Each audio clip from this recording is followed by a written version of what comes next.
Bigfoot, the blurry king of the cryptids. If cryptids had LinkedIn, Bigfoot would be the CEO. He's the household name, the star of shaky cam footage, and the reason half the Pacific Northwest won't go camping without a flare gun. Skeptics call him folklore. Believers call him hairy neighbor. We call him the ultimate marketing department for blurry photography. Folklore roots. Before the hashtags. Bigfoot didn't stumble out of a 1960s tabloid. Long before suburban dads in cargo shorts were buying trail cams, indigenous nations across the Pacific Northwest told stories of a giant, hairy man creature. The Salishan peoples used the word Saskats, from which Sasquatch was born. These beings were often cast as guardians of the wilderness, spirits of the deep woods, or tricksters who punished those who disrespected nature. In other words, forest HR managers. European settlers picked up the tales and, in true settler fashion, immediately assumed the creature was either a demon, a missing link, or a convenient excuse for lost livestock. By the 1800s, wild man reports started appearing in local papers, complete with sketches that looked suspiciously like guy in furs with bad hygiene. The golden age of Bigfoot. Fast forward to the 20th century, when Bigfoot went from local legend to national celebrity. The tipping point? October 20th, 1967, the Patterson-Gimlin film. You've seen it.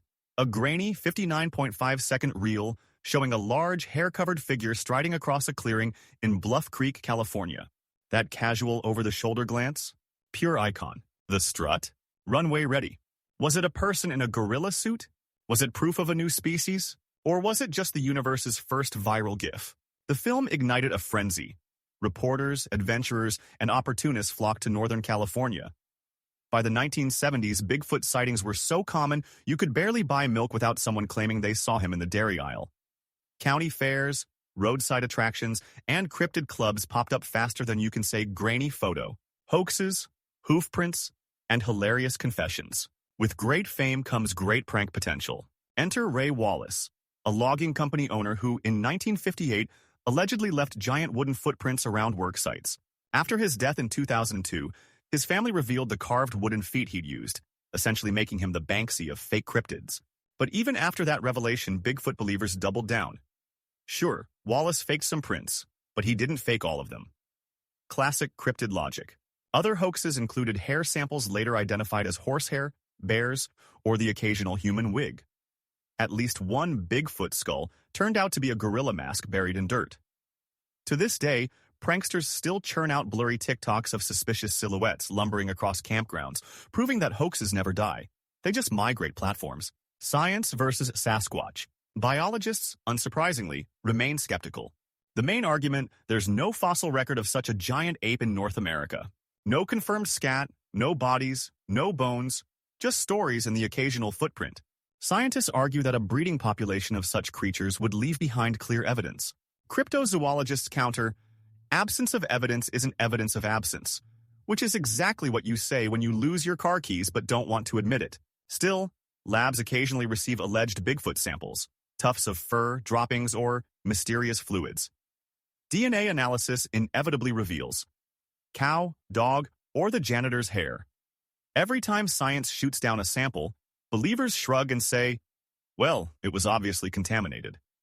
Contaminated, or maybe Bigfoot is a master of biohacking, tourism, festivals, and capitalism. If you're in Willow Creek, California, the self-declared Bigfoot capital of the world, you can tour the Bigfoot Museum, pose with enormous statues, and buy more Sasquatch souvenirs than you knew existed. Washington State has passed laws protecting Bigfoot from hunters. Skamania County even made it a felony to kill one, which is both heartwarming and wildly suspicious. Why pass laws for creatures that don't exist? Unless, they exist? Festivals pop up everywhere. Parades, cosplay contests, squatch calls, judged like a talent show. There's even a Bigfoot 5K run, which feels cruel, since we all know Bigfoot would absolutely smoke us in cardio. Pop culture. The hairy mascot of mystery, Bigfoot's blurry silhouette is instantly recognizable. He's starred in horror films, documentaries, jerky commercials, Messin' with Sasquatch, and even children's cartoons. He's a Halloween costume, a bumper sticker, and the punchline of any joke involving that hairy guy in the woods. He's transcended his role as a cryptid and become cultural shorthand for, we don't know what the hell that was, but let's sell merch. Case in point, our shirts. Unlike Bigfoot, they're easy to find, smell better, and won't run off into the woods the second you try to take a photo. Alternative theories. Because why not? Alien pet. Bigfoot isn't native to Earth. He's an interstellar guard dog that slipped off his leash during Roswell. Interdimensional traveler. He's blurry because he's phasing between dimensions. Think Doctor Strange with worse grooming. Government experiment. Half ape, half soldier. All classified. The Pentagon knows, but you don't have clearance. The ultimate prank. Maybe Bigfoot is just one dude in a costume who never breaks character. The greatest method actor of all time. Whatever theory you pick, there's a shirt waiting to back you up at the Conspiracy Shirt Company. Because paranoia is funnier when it's wearable. How to hunt Bigfoot. A totally serious guide. Step 1. Buy an expensive night vision camera. Step 2. Forget to charge the batteries. Step 3. Trip over a log, scream, and film your own ankle for 3 hours. Congratulations, you've joined the proud ranks of Bigfoot hunters everywhere. If you actually want to increase your chances, here's the secret formula. Go where Bigfoot is rumored to be. Stay up all night fueled by gas station jerky and bad coffee. Hear something rustling. That's him. Or a raccoon. Or your buddy Steve messing with you. Whatever you do, don't get a clear photo. That ruins the mystique. Final thought. The legend lives. Bigfoot may be a hoax, a misidentified bear, or an interdimensional prankster. But he endures because he's fun. He's the thrill of the unknown, the blurry photo that makes you squint, the reason to keep hiking even when your calves are screaming. Whether he's real or not doesn't matter. He's a story we keep telling. And if you want to tell that story on your chest, grab a cryptid-approved tee and become the blurry legend your neighborhood deserves.